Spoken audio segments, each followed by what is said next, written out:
ધોળકા ખાતે રાધનપુરી વાડમાં ગટર ઉભરાતા નરકાઘાર જેવી હાલત, રોગચાળો ફાટવાની ભીતિ, ધંધા રોજગાર ઉપર માઠી અસર.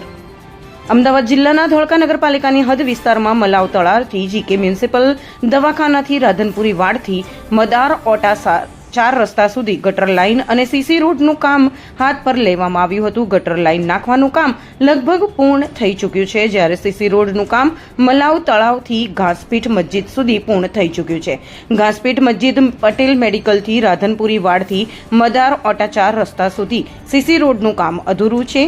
દરમિયાન તારીખ રોજ 31/5/2026ના રોજ સવારથી જ લકી ચોકથી રાધનપુરી વાડથી મદાર ઓટાથી લઈને લોધીના લીમડા સુધી ગટરો ઉભરાઈ રહી છે.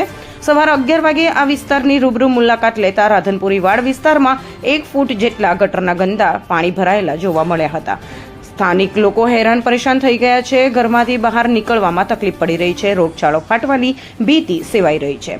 રાહદારીઓ અને વાહન ચાલકો ગટરના ગંદા પાણીમાંથી પસાર થવા મજબૂર બન્યા છે. રોડનું કામ ધીમી ગતિએ કરાતા લોકોના ધંધા રોજગાર ઉપર માઠી અસર પડી રહી છે.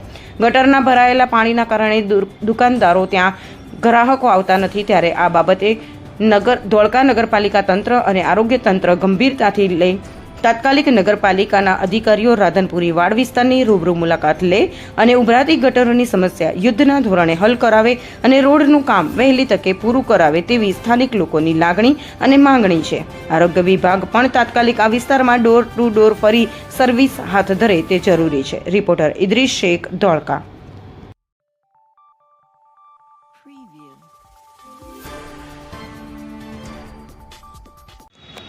રાધનપુરી ઇસ્માઇલભાઈ, સામાજિક કાર્યકર, ધોળકા.